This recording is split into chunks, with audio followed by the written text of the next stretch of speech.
Bom, já estamos gravando. Então, primeiro, bem-vindos ao grupo de leitura do Capital, livro 1. Essa é uma iniciativa do grupo de trabalho do pensamento marxista, que é um dos grupos de trabalho dentro da Sociedade de Economia Política. Imagino que vocês todos estão lá naquele grupo de WhatsApp, onde a gente organiza.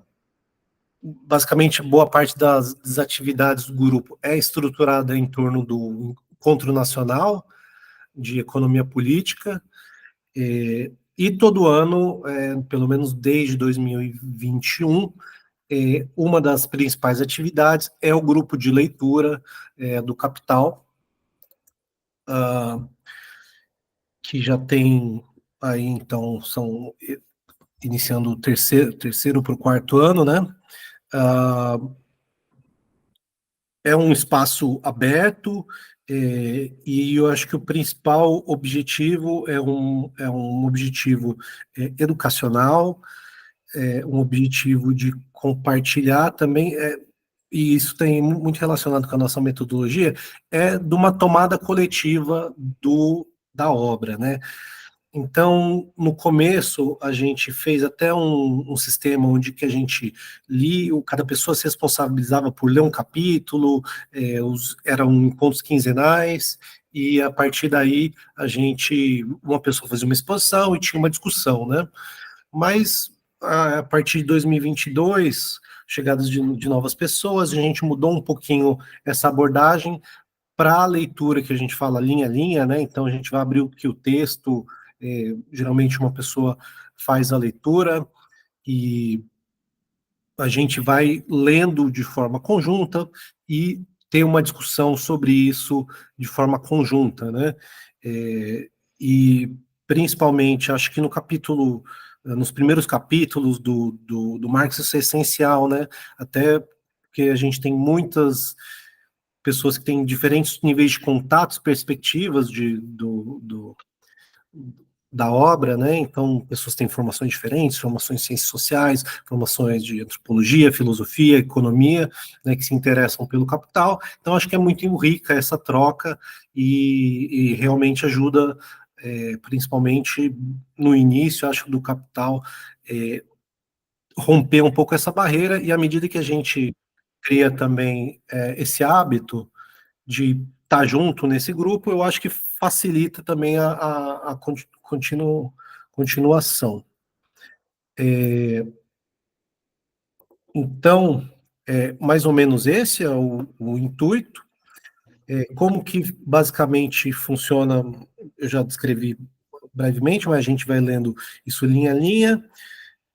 Em torno de 40 minutos, 45 minutos é o nosso objetivo, e ter mais ou menos 15 minutos para discussão. Obviamente que às vezes interrupções no meio, se surge alguma dúvida, também são bem-vindas, mas essa é só uma estrutura geral.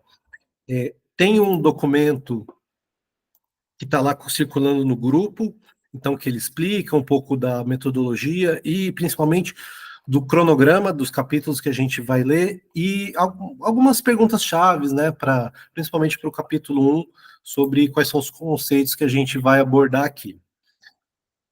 Indo para uma questão da dinâmica, coordenadores desse grupo somos eu, o Caio, e o Arley. Então a gente fica responsável por abrir a sala, geralmente conduz a leitura, mas eu acho que é bem interessante quem quiser também participar, conduzindo a leitura, abrindo o documento e sendo mais participativo nesse sentido, eu acho que é muito interessante também. Mais algum aviso? Então, vocês têm alguma dúvida sobre a dinâmica, sobre os objetivos, o que a gente está fazendo aqui, nesse momento? Tá. Bom, se vocês precisarem fazer alguma pergunta, interromper, eu acho que a melhor ferramenta é a mãozinha que tem aqui, e ela faz uma fila também, então se várias pessoas levantam, é bom para organizar a dinâmica do nosso encontro. Não sei, o Arley tem mais alguma coisa que gostaria de acrescentar? Beleza. Então, vamos fazer uma pequena rodada de apresentação. E daí a gente começa já na leitura mesmo e a discussão, enfim. Então, eu sou o Caio, sou economista de formação, me formei pela Unicamp, tenho mestrado em economia pela Universidade de Marburg, na Alemanha, onde eu moro aqui. Hoje não estou ligado à área de pesquisa, ensino, é mais uma curiosidade. Eu acho que é muito interessante o exercício pessoal e algo que está sempre presente aí nas minhas reflexões e para mim é uma ferramenta muito importante de entender o mundo, né? Então, esse é o meu principal objetivo no grupo.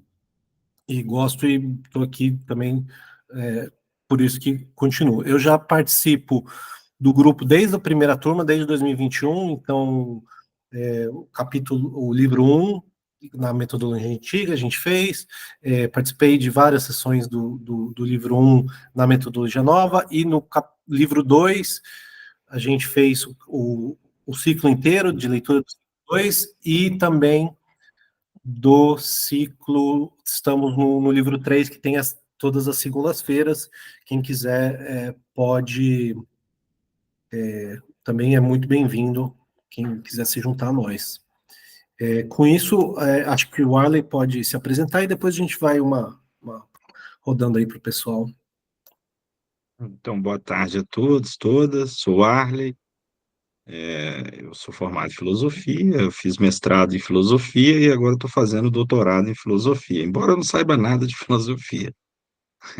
Meu objeto de estudo na graduação foi Marx, na pós-graduação, no mestrado foi Marx, e no doutorado está sendo Marx. Então, assim, vocês me perguntarem a diferença do conceito de substância em Hegel, Kant, eu não vou saber responder. Então é isso, né? Estou aqui com a tarefa da coordenação junto com o Caio. A gente está no grupo de leitura também do livro 3, né? O Fernando de Jorge também está aí, também está lá no grupo de leitura do livro 3. Nós estamos lá no capítulo 17, e a ideia agora é participar aqui do início aqui desse grupo de leituras do Capital, livro um, né? Livro central para a compreensão da crítica da economia política. Também sou militante de esquerda, quer dizer, de esquerda não, militante comunista, mas sou militante do PCB, Partido Comunista Brasileiro. É isso, estou aí à disposição para contribuir.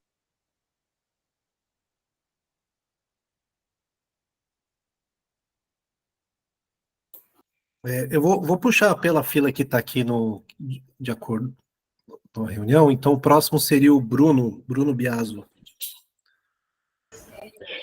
Boa tarde, pessoal. Meu nome é Bruno, eu sou formado em História, né, também sou militante do PCB. Vai ser a segunda vez que eu leio o Capital inteiro, e estou bem animado aí para fazer parte do grupo com vocês. Obrigado. Próximo está aqui o Fernando de Jorge. Bem, eu sou formado em matemática e passei minha vida toda em TI porque eu queria fazer mestrado em matemática, mas fui preso pela ditadura militar, então tive que interromper os meus estudos acadêmicos por causa das prisões, da clandestinidade. Fui militante estudantil, fui militante de um partido, destoando aí com o pessoal, o Partido Trotskista. E, bom, aí eu passei a ditadura e trabalhei em TI a vida inteira, né? Trabalhei em TI a vida inteira, fiz muito sistema de produção, por isso que a produção sempre foi a minha paixão, a fábrica sempre foi a minha paixão, como todo cara de esquerda acho que tem essa mesma paixão. E trabalhei também muito sistema de varejo, né? E depois que eu me aposentei, eu fiz mestrado em economia política para retomar uma trajetória que eu tinha perdido, não por vontade própria, na juventude, né? Eu sou um cara com 75 anos, uh, participei de todas as atividades políticas dos anos 60 e 70, né? E entrei no doutorado em economia e acabei abandonando, né? Então é isso. Acho que essa é uma pequena trajetória. Obrigado. Próximo aqui está o Henrique Legal. Boa tarde, pessoal. Meu nome é Henrique, né? Eu sou graduado em filosofia. Aí agora eu vou tentar o mestrado também, mas ainda não sei direito, mas em Marx também. E fui militante do PCB até 2020, se não me engano. Agora não estou em nenhuma organização no momento. É isso. E trabalho para uma empresa que presta serviço para o Banco do Brasil, classificando notícias para eles. É isso. Obrigado, Henrique. Próximo aqui está o Leon.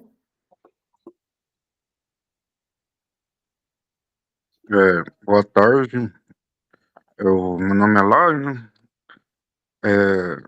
sou graduado em História, também sou militante no PCB, né? E estou aqui porque na graduação, né, a gente tem contato com Marx, né, mas não chega a ler assim, alguns livros completos, né? Uns fragmentos, né? Agora que eu formei, então eu estou com mais tempo livre, né? Por isso que eu entrei aqui para ler o Capital, né? Participar do grupo. Então é isso. Beleza, obrigado, E Laio. futuro doutrinador também na cidade de Ituiutaba. Maria Eduarda Ribeiro. Boa tarde, sou Maria Eduarda, sou graduanda em Economia. Já peço perdão pela câmera, mas eu não vou estar conseguindo abrir ela hoje. Eu estou aqui por recomendação de um professor para tentar conseguir ler o Capital inteiro. Legal, obrigado, Maria. Tatiele Rodrigues. Olá, gente. Boa tarde.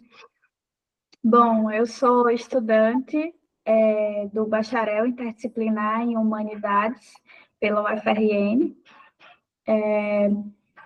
Comecei a ler Marx, sim, porque justamente na graduação a gente pega alguns fragmentos, mas não todo, né? Então, eu tenho esse interesse de ler o Capital inteiro. Então, por isso eu estou participando do grupo e também, né, enfim, tenho interesse não só no Capital, mas e nas outras obras do Marx. Beleza. Obrigado, Tatiele. Ian Silva. Então, boa tarde. Sou o Ian, sou professor de educação básica, terminando o doutorado em ciências sociais, trabalhando a obra de Marx também. Vim a convite do Arley, meu camarada entranhável aí, dos debates marxianos. Um prazer aí, espero poder acompanhar o grupo e contribuir de alguma medida. Obrigado, Ian. Acho que podemos iniciar. Deixa eu só compartilhar uma coisinha aqui e depois a gente.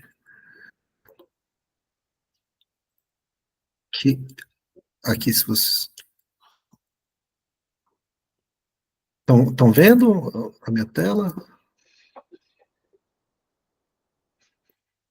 Bom, Sim. aqui esse documento está lá no lá no grupo, então a gente está passando aqui os trechos que a gente vai ler. Então a gente começa pelo prefácio da primeira edição, daí a gente vai capítulos 1 a 6, e aqui a maioria dos capítulos principais, a gente dá uma ênfase um pouco mais nos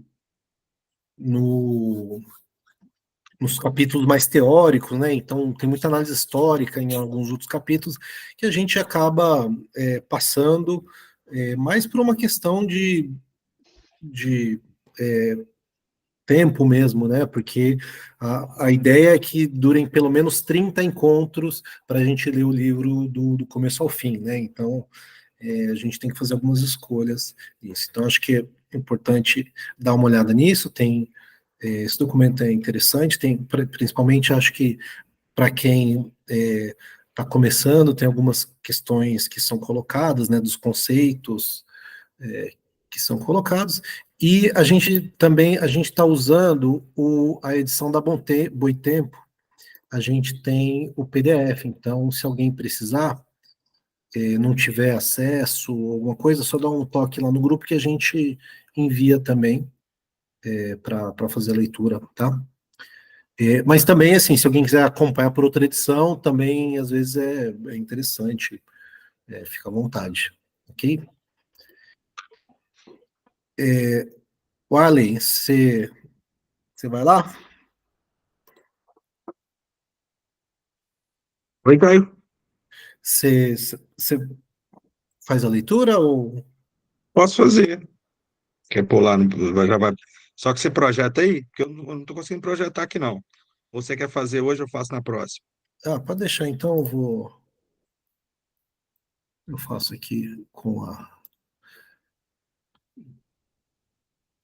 E Pode depois ser a você, gente então. continua. Tá. Se estiverem vendo aqui, vocês já estão vendo? Me avisem, por favor.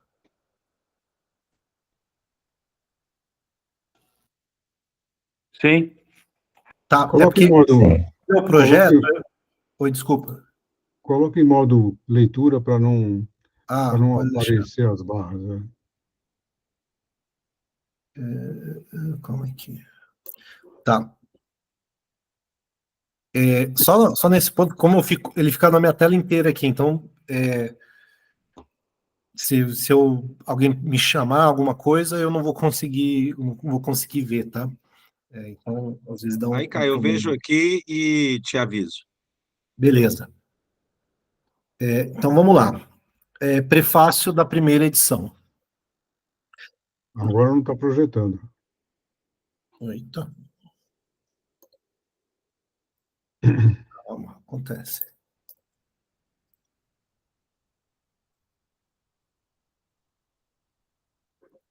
Estão vendo?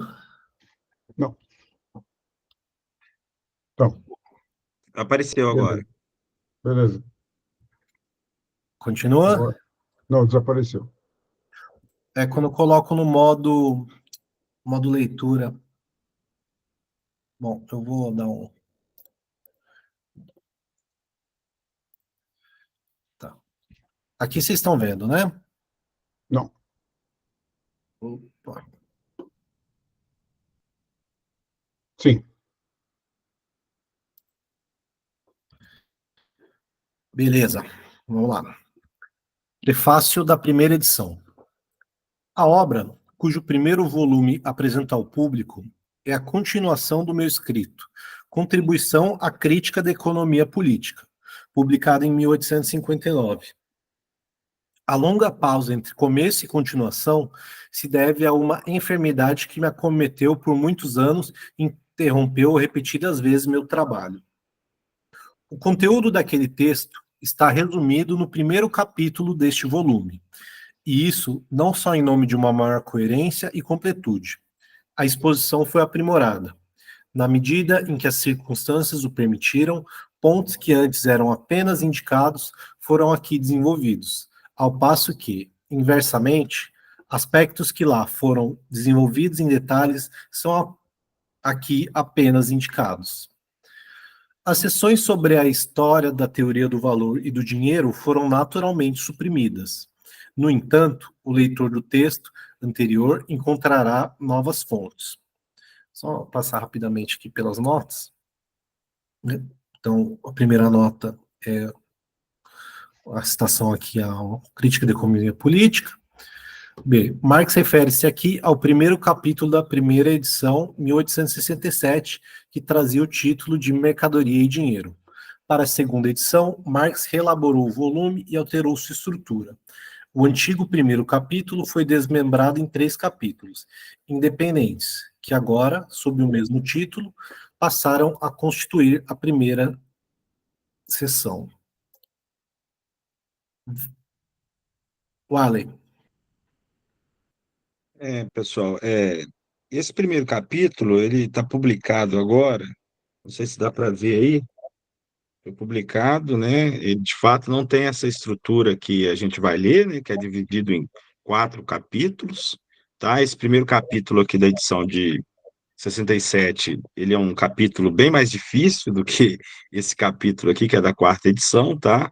Esse capítulo aqui, ele é um capítulo mais filosófico, Marx abusa muito mais de Hegel, não é? Então ele sofreu algumas críticas em função da dificuldade que principalmente o primeiro capítulo apresentava, mas aí tem uma série de autores contemporâneos que se voltam muito para a leitura aqui desse primeiro capítulo a partir da primeira edição. Para vocês terem uma base, o famoso item do fetichismo, aqui na primeira edição, ele é tomado não de forma separada, mas ele é uma parte do que nós vamos chegar a ver da 4ª peculiaridade da forma equivalente, tá? Então, só para sinalizar, quem tiver interesse, está publicado já, né? Tá pela Lava Palavra, tá? Tem um prefácio aqui que vocês devem pular e ir direto para os textos do Marx, tá bom? Que é muito ruim o prefácio. Não do Marx, do quem escreve a introdução aqui.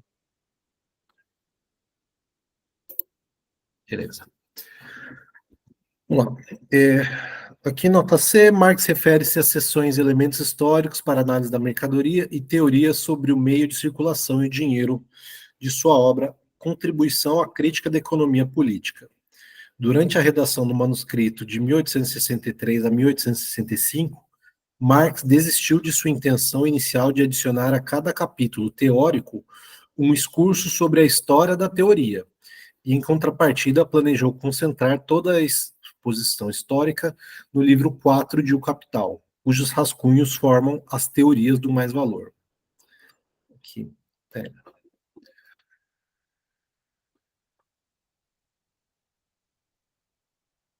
Então, no entanto, o leitor do texto anterior encontrará novas fontes para a história daquela teoria nas notas do primeiro capítulo. Todo começo é difícil. Isso vale para toda a ciência. Por isso, a compreensão do primeiro capítulo, em especial da parte que contém a análise da mercadoria, apresentará a dificuldade maior. No que se refere mais concretamente à análise da substância e da grandeza do valor, procurei popularizá-las o máximo possível. Aqui, mais uma nota D.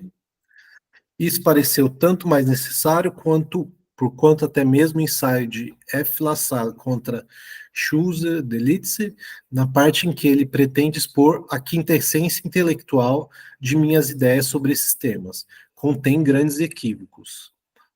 Em passant, que Lassalle tenha tomado de minhas obras quase textualmente e sem citar as fontes, todas as teses teóricas gerais de seus trabalhos econômicos, como as teses sobre o caráter histórico do capital, sobre o nexo entre as relações de produção e o modo de produção, etc., etc., e tem até mesmo utilizado a terminologia criada por mim, é um procedimento que se explica por razões propagandísticas. Não me refiro, é evidente, às suas explicações de detalhes e de aplicações práticas, com as quais nada tenho a ver. A forma de valor. Então, continuando. A forma de valor, cuja figura acabada é a forma dinheiro, é muito simples e desprovida de conteúdo. Não obstante o espírito humano tem procurado elucidá-la em vão há mais de 2000 anos, ao mesmo tempo que obteve êxito, ainda que aproximado, na análise de formas muito mais complexas e plenas de conteúdo. Por quê? Porque é mais fácil estudar o corpo desenvolvido do que a célula que o compõe. Além disso, na análise das formas econômicas, não podemos nos servir de microscópio nem de reagentes químicos. A força da abstração deve substituir-se a ambos. Para a sociedade burguesa, porém, a forma mercadoria do produto do trabalho, ou a forma de valor da mercadoria, constitui a forma econômica celular. Para o leigo, a análise desse objeto parece se perder em vãs sutilezas. Trata-se, com efeito, de sutilezas, mas do mesmo tipo daquelas que interessam à anatomia micrológica. Desse modo, com exceção da seção relativa à forma de valor, não se poderá acusar esta obra de ser de difícil compreensão. Pressuponho, naturalmente, leitores desejosos de aprender algo de novo e, portanto, de pensar por conta própria. O físico observa processos naturais, em que eles aparecem mais nitidamente e menos obscurecidos por influências perturbadoras, ou, quando possível, realiza experimentos em condições que asseguram o transcurso puro do processo. O que pretendo nesta obra investigar é o modo de produção capitalista e suas correspondentes relações de produção e de circulação. Sua localização clássica é, até o momento, a Inglaterra. Essa é a razão pela qual ela serve de ilustração principal à minha exposição teórica. Mas, se o leitor alemão encolher farisaicamente os ombros ante a situação dos trabalhadores industriais ou agrícolas ingleses, ou se for tomado por uma tranquilidade otimista, convencido de que na Alemanha as coisas estão longe de ser tão ruins, então terei de gritar-lhe: a fábula refere-se a ti. Aqui mais uma nota. Sob outro nome, a fábula refere-se a ti, está citando Horácio, Sátiras, livro 1. Na verdade, não se trata do grau maior ou menor de desenvolvimento dos antagonismos sociais decorrentes das leis naturais da produção capitalista. Trata-se dessas próprias leis, dessas tendências que atuam e se impõem com férrea necessidade. O país industrialmente mais desenvolvido não faz mais do que mostrar ao menos desenvolvido a imagem de seu próprio futuro. Mas deixemos isso de lado. Onde a produção capitalista se instalou plenamente entre nós. Por exemplo, nas fábricas propriamente ditas. As condições são muito piores que na Inglaterra, pois aqui não há o contrapeso das leis fabris. Em todas as outras esferas, atormenta-nos do mesmo modo como nos demais países ocidentais do continente europeu, não só o desenvolvimento da produção capitalista, mas também a falta desse desenvolvimento. Além das misérias modernas, aflige-se toda uma série de misérias herdadas, decorrentes da permanência vegetativa de modos de produção arcaicos e antiquados, com o seu séquito de relações sociais e políticas anacrônicas.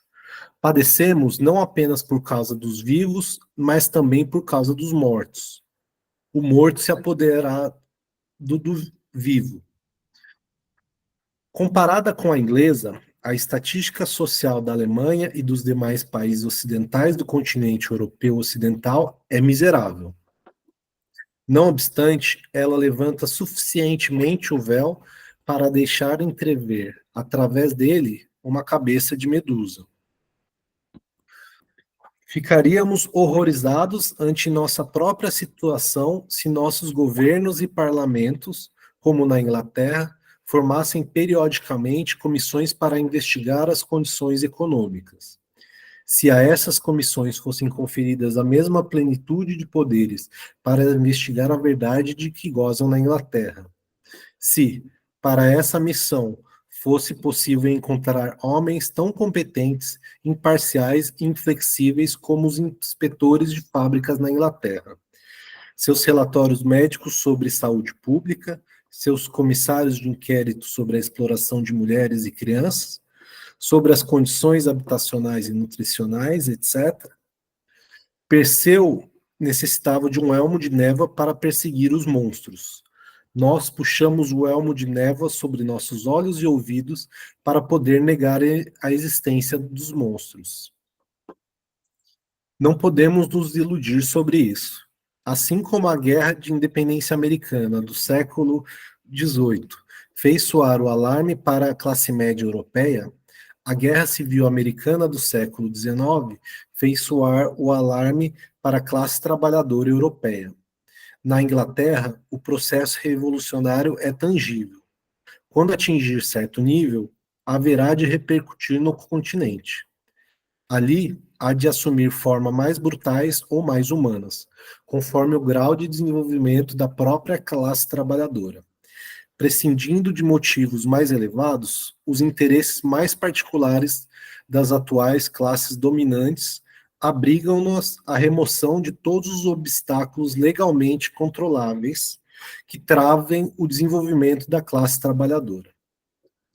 É por isso que, neste volume, reservei um espaço tão amplo à história, ao conteúdo e aos resultados da legislação inglesa relativa às fábricas. Uma nação deve e pode aprender com as outras. Ainda que uma sociedade tenha descoberto a lei natural de seu desenvolvimento, e a finalidade última desta obra é desvelar a lei econômica do movimento da sociedade moderna, ela não pode saltar suas fases naturais de desenvolvimento, nem suprimi-las por decreto, mas pode sim abreviar e mitigar as dores do parto. Para evitar possíveis erros de compreensão, ainda algumas palavras. De modo algum retrato com cores rosas as figuras do capitalista e do próprio fundiário. Mas aqui só se trata de pessoas na medida em que elas constituem a personificação de categorias econômicas, as portadoras de determinadas relações e interesses de classe. Meu ponto de vista, que apreende o desenvolvimento da formação econômica da sociedade como um processo histórico natural, pode, menos do que qualquer outro, responsabilizar o indivíduo por relações das quais ele continua a ser socialmente uma criatura, por mais que, subjetivamente, ele possa se colocar acima delas. No domínio da economia política, a livre investigação científica não só se defronta com o mesmo inimigo presente em todos os outros domínios, mas também a natureza peculiar do material com que ela lida, convoca ao campo de batalha as paixões mais violentas, mesquinhas e execráveis do coração humano, as fúrias do interesse privado. A Alta Igreja da Inglaterra, por exemplo, perdoaria antes o ataque a 38 de seus 39 artigos de fé do que a 139 de suas rendas em dinheiro. Atualmente, o próprio ateísmo é um pecado venial, se comparado com a crítica às relações tradicionais de propriedade. Nesse aspecto, contudo, não se pode deixar de reconhecer certo avanço. Remeto, por exemplo, ao Livro Azul, publicado há poucas semanas. Correspondência com as missões das majestades a respeito de questões industriais e sindicatos. Os representantes da coroa... Bom, vou ler aqui as duas notas, né? Aqui, Igreja Alta da Inglaterra designa os setores da Igreja Anglicana que conservam uma série de práticas hierárquicas e litúrgicas próprias do catolicismo romano. E aqui os livros azuis, que é a designação geral das publicações de materiais do parlamento inglês e documentos diplomáticos do Ministério das Relações Exteriores. Os livros azuis, assim chamados em virtude da cor de suas capas, são publicados na Inglaterra desde o século XVII, constituindo a fonte oficial mais importante para a história da economia e diplomacia desse país. Então, os representantes da coroa inglesa no exterior afirmam aqui, sem rodeios, que na Alemanha, na França, numa palavra, em todos os países civilizados do continente europeu, A transformação das relações vigentes entre o capital e o trabalho é tão perceptível e inevitável quanto na Inglaterra. Ao mesmo tempo, do outro lado do Atlântico, o Sr. Wade, vice-presidente dos Estados Unidos da América do Norte, declara em reuniões públicas: depois da abolição da escravidão, passa a ordem do dia a transformação das relações entre capital e a propriedade da terra. São sinais dos tempos que não se deixam encobrir por mantos de púrpura nem por sotainas negras. Eles não significam que amanhã hão de ocorrer milagres, mas revelam que nas próprias classes dominantes já aponta o pressentimento de que a sociedade atual não é um cristal inalterável, mas um organismo capaz de transformação e em constante processo de mudança. Alguém ia comentar alguma coisa? Ou impressão minha? Bom, aqui já estamos finalizando. Só a última nota. Referência a verso do poema de Nicolau Lenau. Nem a luz do céu nem a aurora podem se apagar com mantos de púrpura ou de hábitos sombrios. O segundo volume deste escrito tratará do processo de circulação do capital, livro 2, e das configurações do processo global, livro 3. O terceiro, livro 4, da história da teoria. Todos os julgamentos fundados numa crítica científica serão bem-vindos. Diante dos preconceitos da assim chamada opinião pública, a qual nunca fiz concessões, tomo por divisa, como sempre, o lema do grande Fiorentino: segue o teu curso e deixa a gentalha falar. Londres, 25 de julho de 1867. Aqui, últimas notas, né? Então, Marx não realizou seu plano. Os livros 2 e 3 foram publicados por Engels em 1885 e 1894, e Engels faleceu antes da planejada publicação do livro 4 do Capital, que só apareceria em 1905 e 1910, editado por Kautsky, sob o título Teorias do Mais Valor. E aqui a última é uma citação do Dante Alighieri, a Divina Comédia. E finalizamos aqui a leitura do prefácio.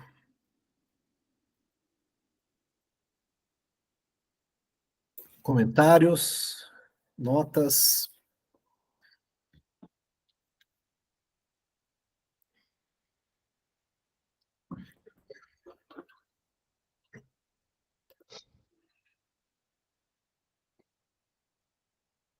Vai lá, Warley. Só para sinalizar algumas questões que eu avalio importante para abrir um pouco o debate, né? Sempre os primeiros encontros são encontros mais, o pessoal está mais retraído e tal, a partir do segundo todo mundo fala o tempo todo, né? Me parece que um primeiro elemento a destacar, Marx não está fazendo uma descrição empírica do capitalismo inglês, né? Do século XIX, sempre tem essa confusão muito grande. A Inglaterra, por ter o maior desenvolvimento do capitalismo, ela serve como uma ilustração para Marx. Por quê? Porque, vamos dizer assim, lá na física, ele vai dar o exemplo, né? Você tem um reagente químico, isola os elementos, né? Você bota ali no microscópio, vai isolando e analisando os elementos de forma separada para depois ir juntando, não é? No caso da análise, da crítica da economia política, da análise social, da formação social, isso é substituído pelo poder da abstração. Então, é preciso você abstrair, vamos dizer, de contingências perturbadoras que atrapalha a análise do fenômeno. É preciso capturar o fenômeno na sua pureza. E onde é que o fenômeno está mais puro? Está mais puro na Inglaterra, porque as leis que ele quer capturar, ele vai dizer isso aí, né? Quer capturar a lei do desenvolvimento da sociedade moderna, e essa lei se explicita muito mais na Alemanha, não é? Mas ele dá uma advertência, na Inglaterra, só que ele dá uma advertência para os alemães, né? Olha, se vocês acham que não é de vocês que estão falando, a tendência histórica, né, do modo de produção capitalista, como modo de produção, vamos dizer, global, é que vocês também cheguem a essas relações, não é? Então, esse prefácio, ele tem esses elementos, né? Então, toda vez que a gente vê alguém dizendo, Marx está datado ao século XIX, Marx só viu os fenômenos do século XIX. O que a gente vai aprender com a leitura do Marx, do livro 1, e na sequência 2 e 3, é que, em grande medida, como ele captura, vamos dizer, essas leis mais gerais do capital, Marx ainda é muito atual hoje, não é? Ele não, né, como ele analisa as tendências históricas dessa formação social, então ele guarda aí uma atualidade impressionante. Claro, tem algumas questões que se alteraram, que modificaram, mas aquele elemento geral, aquelas leis gerais, não é? Elas, vamos dizer, elas ainda se aplicam hoje, né? Então é um livro que nos é contemporâneo. Não é? Outro elemento importante que aparece no prefácio é que as pessoas, elas são levadas em consideração, ou as classes, enquanto personificação de relações sociais, não é? Então a gente vai ver aí, né, tem certas leituras do Capital que fala que não tem, né, não tem aí a luta de classes, né, se pegar algumas leituras mais contemporâneas, não tem, só que aí elas são personificações, né, dessas relações sociais. E a obra inteira é isso, né? Uma crítica dessas relações sociais entre pessoas que são personificadas por coisas, como a gente vai ver lá na análise do fetichismo.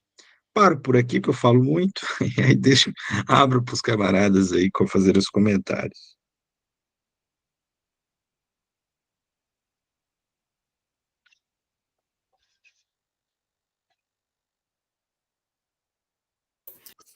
Bom, Um adendo. Se Marx fosse escrever o Capital novamente, nasceu hoje, vai escrever o Capital, acho que o modelo, vamos dizer assim, a ilustração seria os Estados Unidos hoje.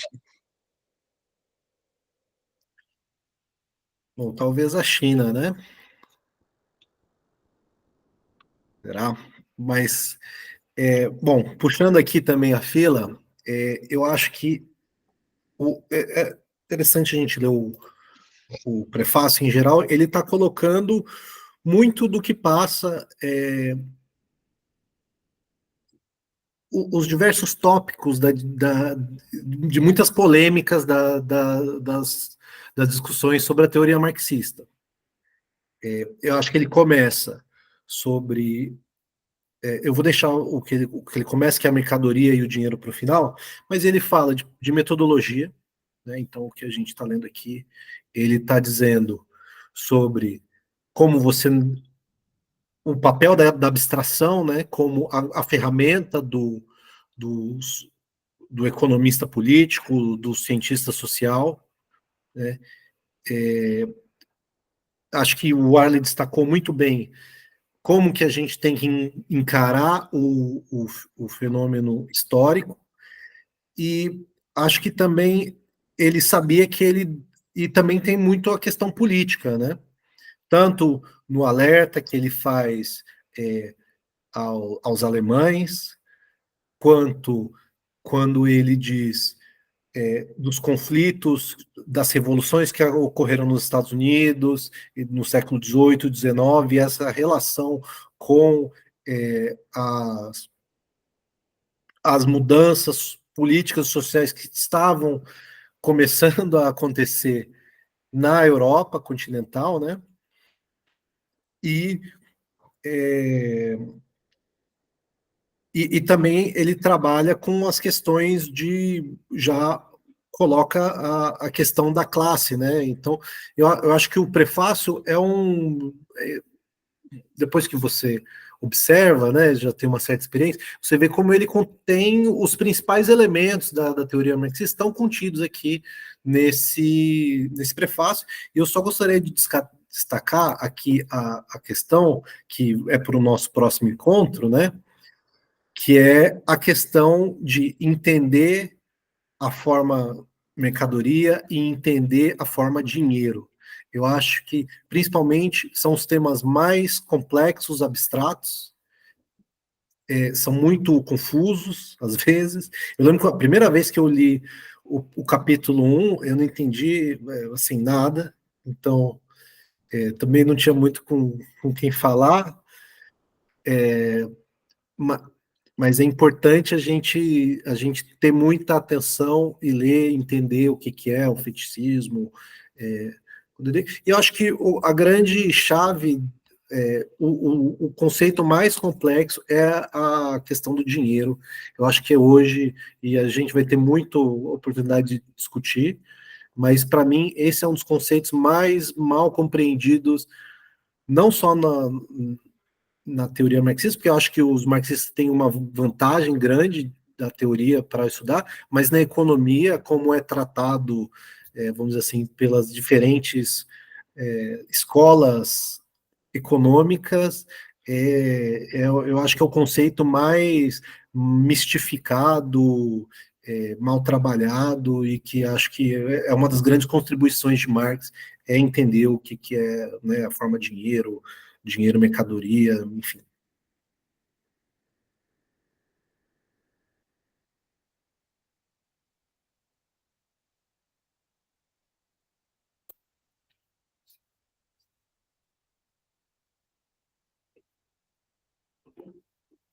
Vai lá, Tatiele.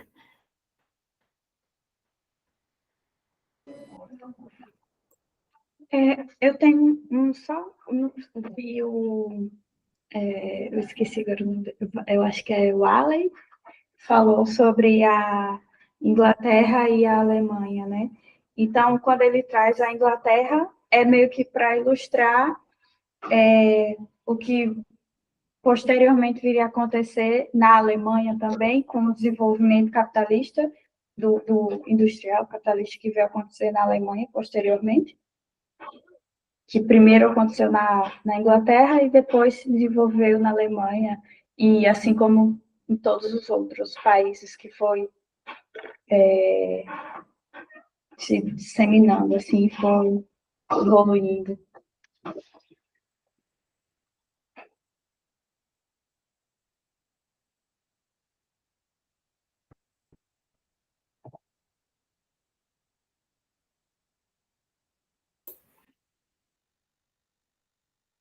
Wiley. Tá. Perdendo aqui uma parte, se ela pudesse repetir. Minha pergunta é, tá conseguindo me ouvir? Vamos sim. Agora sim. Eu acho que deve ser minha internet. A minha pergunta era sobre a questão da Inglaterra e Alemanha, né? Quando ele usa a Inglaterra como uma ilustração para representar o que posteriormente viria a acontecer na Alemanha e, consecutivamente, em vários outros lugares do mundo, não é isso? É mais uma dúvida mesmo, assim, só para mim. Isso, porque como ele mesmo diz no prefácio, a Alemanha, como o morto está oprimindo, os mortos estão oprimindo os vivos, né? Porque ela tem uma série de resquícios de modos de produção anterior. Um desses, os alemães poderiam dizer, ó, aqui essa miséria que está na Inglaterra, essa pauperização que tem na Inglaterra em função do desenvolvimento do capitalismo, aqui isso não acontece, né? Aí ele está dizendo, não, olha, não é bem assim, não. Essa miséria que está na Inglaterra, que eu estou falando da Inglaterra, é o futuro de vocês aí na Alemanha, não é? Esse conjunto de relações, né, pré-capitalistas, desses diversos modos de produção arcaicos e anacrônicos, eles vão ser superados. O futuro de vocês é isso daqui, né? Mas por que a Inglaterra? Porque ela é justamente isso, né? Ela tem essas leis mais puras, né?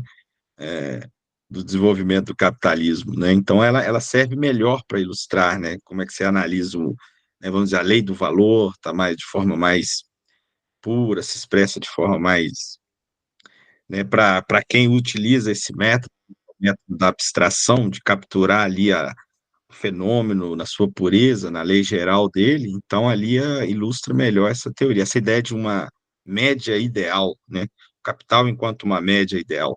Ele vai falar disso também em um dos outros prefácios, né? Mas, claro, tem gente que lê isso também de forma muito determinista, né? Fala, olha, a tendência é virar aquilo ali e tal.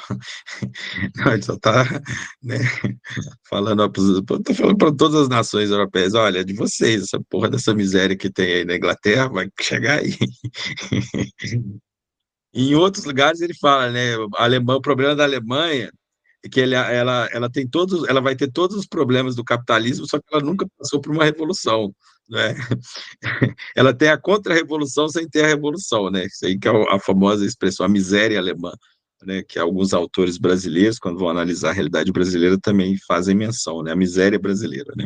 Você experimenta contra-revoluções sem ter tido uma revolução. É o caso da Alemanha, né? A revolução lá é só nos domínios do pensamento e tal, aquela coisa toda. Mas é isso, é a ideia de que né, o mais desenvolvido ilumina o entendimento daquilo que é menos desenvolvido.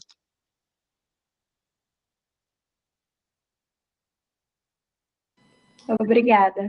A camarada. Olha, tá aberto aí, gente. Quem quiser falar, nós ainda temos aí um minuto. Tô brincando, a gente sempre se estende além do tempo. Pode falar aí, fica à vontade. Começamos mais tarde também.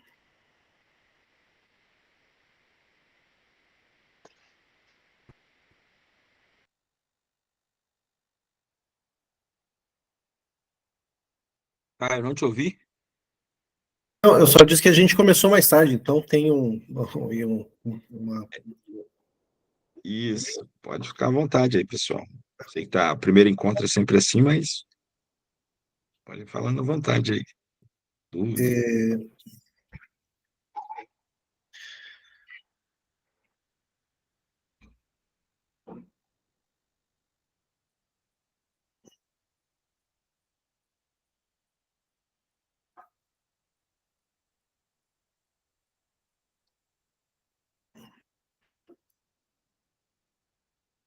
Não, só um breve comentário sobre essa questão de, vamos dizer assim, um certo determinismo, né?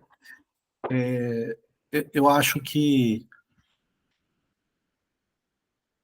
isso, durante muito... Hoje em dia eu acho que a gente já tem um pouco mais de visão de que as coisas não são tão determinísticas, né? Mas eu acho que o que o Marx está propondo aqui é que, olha, depois que o- a forma mercadoria, o, a relação capital-trabalho, ela está colocada, isso tem uma dinâmica própria e específica que ela vai se desenvolver conforme a sua característica natural e que essas tendências elas são iguais ao como é na Inglaterra, como na Alemanha, em qualquer lugar do globo, né? E essas tendências e essas relações elas são, vamos dizer assim, universais.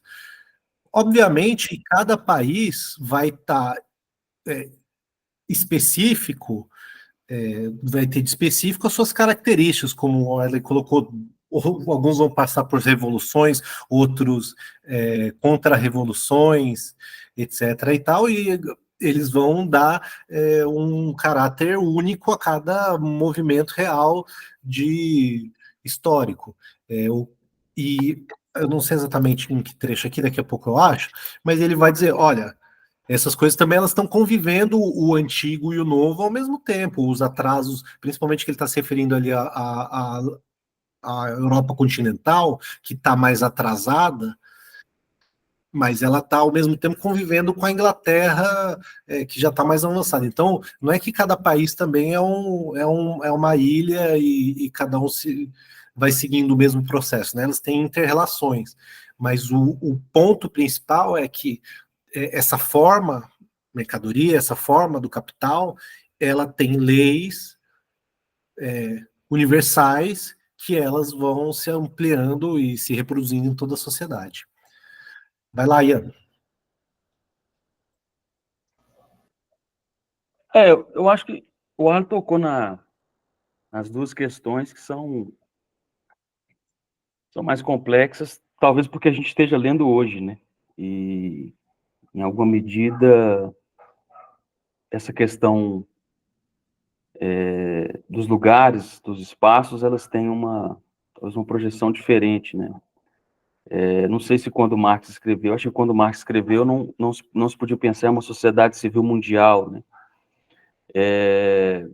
Eu acho que é isso, eu acho que esse é um tema polêmico, né, de entender, é um caminho perigoso, né, de entender o Capital só como uma obra histórica ou como uma obra que expressa só a Inglaterra, né, ele mesmo já faz questão de explicar isso, né, como vocês leram aí, Porque o próprio Althusser, né, no prefácio que ele faz anteriormente, ele diz isso, né, diz que o Marx está analisando um modo de produção que é uma abstração, né? Então ele cai num outro extremo, né, que seria retirar a história, digamos assim, né, desse processo. Quer dizer, então o Marx está analisando, o que o Marx está analisando é uma abstração, né? E, ao mesmo tempo, tentar encontrar nessa abstração um processo histórico. Se é uma abstração, não é uma abstração desordenada, porque ela tem uma lógica, ela tem uma razão, né? Ela tem uma dialética, né? Que é outra palavra complicadíssima que a gente usa e não sabe bem o significado, né?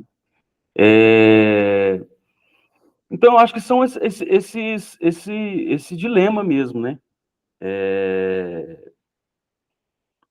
Em alguns capítulos, essa questão histórica ela se expressa muito, né? No capítulo 13, por exemplo, ali no sistema de maquinaria, por exemplo, né?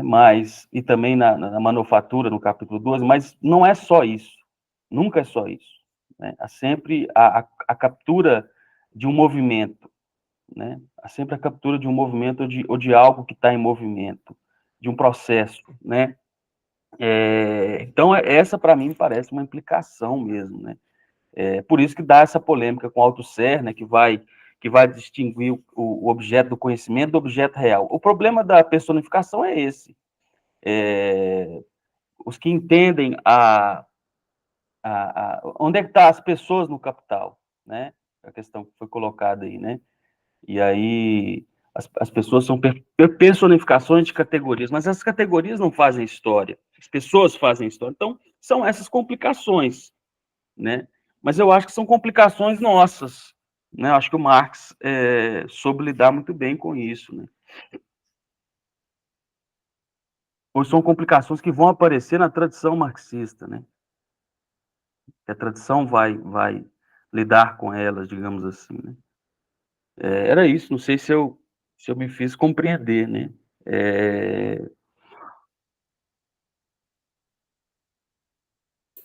Não, muito bom. Mais alguém, pessoal?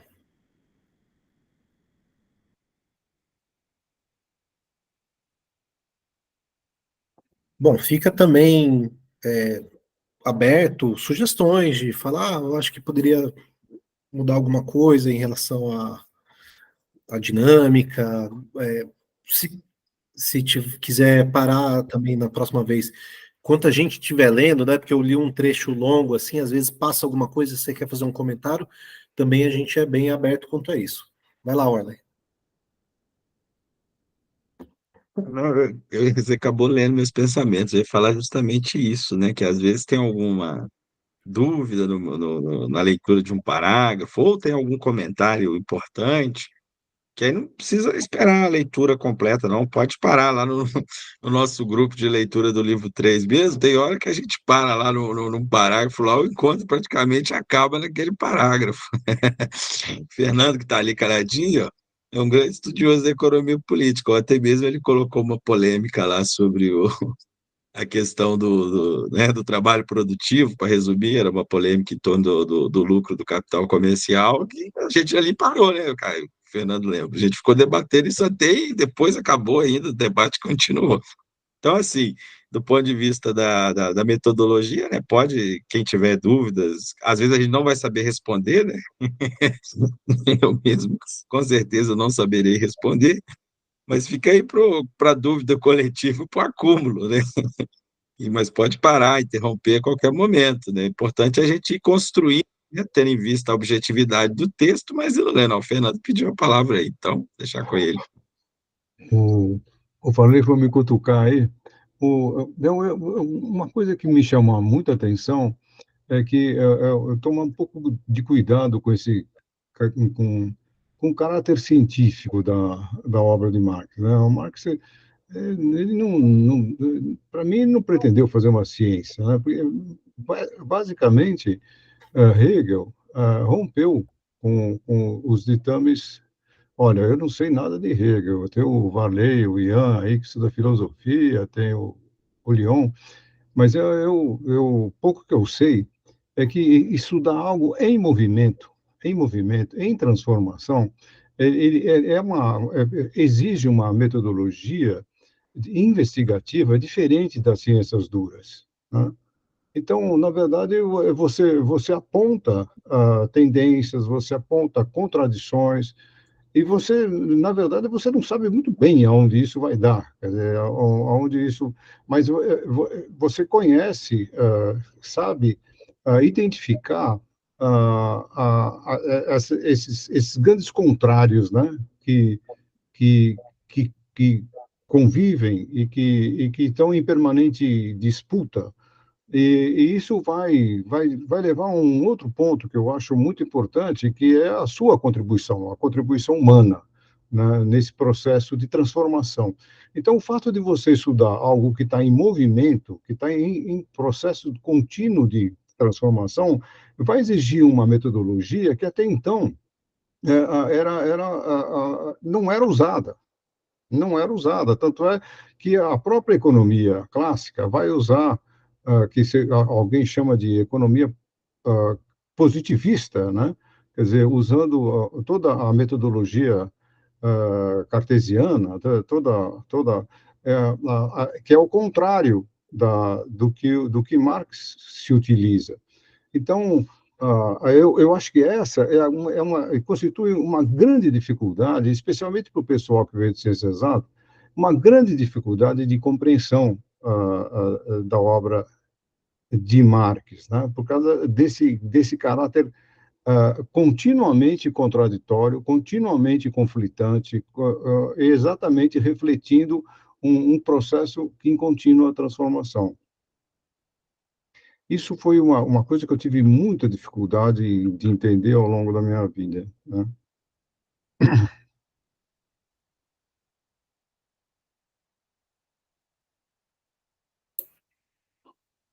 Já emenda, Warley. Então, complementando aí o que o Fernando está falando, de fato, né? Tem o Pós-Fácil, a segunda edição, né, tem um resenhista que faz uma resenha do Marx e ele pega essa resenha, que o resenhista está descrevendo o método dele. Ele fala: olha, a primeira vez alguém acerta o meu método, não é? Não sei se dá para colocar aí, Caio. Pós-Fácil da segunda edição, isso. Dá uma adiantadinha aí. Isso vai na. Aí, pior que eu tô com a edição física aqui, que tem algo ali que valeria a pena, só para a gente ir fechando. Me Vai. fala o Vai na. parágrafo. Ó, vixe, Maria, tá aqui. Deixa eu ver. Aqui. Deixa eu ver se eu pede. Na antepenúltima página. Aqui, pelo menos, a edição física. Vai. Pode ir, daqui dá para mim ver onde tá. Aí. Isso, na citação ali. Essa grande aqui? Isso. Mas só o início dela que nos interessa. Isso aqui para Marx? Isso. Vou dar uma lida aqui. E aqui nesse...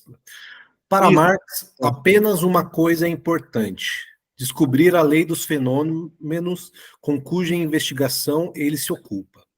Importa-lhe não só a lei que os rege, uma vez que tenham adquirido uma forma acabada e se encontrem numa interrelação que se pode observar num período determinado. Para ele, importa, sobretudo, a lei de sua modificação, de seu desenvolvimento, isto é, a transição de uma forma para outra, de uma ordem de inter-relação a outra. Tão logo tenha descoberto essa lei, ele investiga em detalhes os efeitos por meio dos quais ela se manifesta na vida social. Desse modo, o esforço de Marx se volta para um único objetivo: demonstrar, mediante escrupulosa investigação científica, a necessidade de determinadas ordens das relações sociais e, na medida do possível, constatar de modo irrepreensível os fatos que lhes servem de pontos de partida e de apoio. Aí, ó. Para Marx, o que importa é isso: descobrir a transição de uma forma para outra, a lei do desenvolvimento dos fenômenos. E é isso que a gente vai analisar ao longo do Capital. Como é que da mercadoria vem o dinheiro, não é? Do dinheiro advém capital, Do capital advém, né, a acumulação. Nós vamos capturar essas formas, a lei do desenvolvimento dessas formas. É isso que aí alguém que descreveu o método Marx, ele capturou, achou interessante e colocou aí no pós-fácil. De fato, é isso. Nós vamos estudar essa transição de uma forma. Por isso que para entender a forma dinheiro, tem que entender a forma mercadoria. Para entender como que o dinheiro, né, como advém o capital, é preciso entender como o dinheiro se transforma em capital. E assim, né, a gente vai entender esse desenvolvimento das formas aí. Isso é o mais importante, que é um pouco disso que o Fernando coloca, né? Está em movimento. A gente vai capturar o movimento, né, da transição de uma forma a outra. E a gente vai fazer isso até o livro 3, não é? E só vai poder compreender o movimento todo lá, quando terminar o livro 3.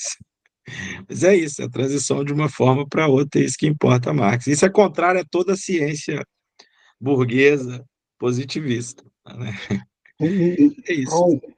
Algo, algo importante aí, agora vamos, uma coisa empírica, né? Uma vez que você conhece isso que o Ale colocou tão bem, que é essas transformações das formas, vamos pegar o exemplo de Lenin, né? Lenin, o primeiro trabalho de Lenin foi um trabalho de um estudo profundo da estrutura agrária russa, né? Quer dizer, você pode conhecer essas leis delas, transformações, mas você tem que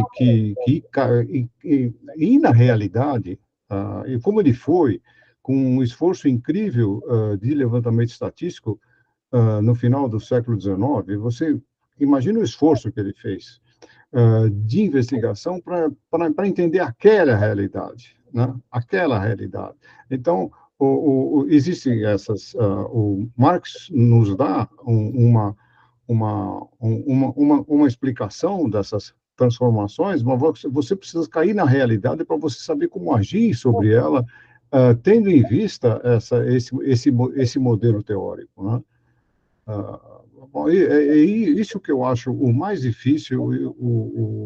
Bom, difícil é entender o Marx. E segundo, o mais difícil ainda é aplicar Marx, né? Então, esse exemplo de Lenin me parece um exemplo notável, né?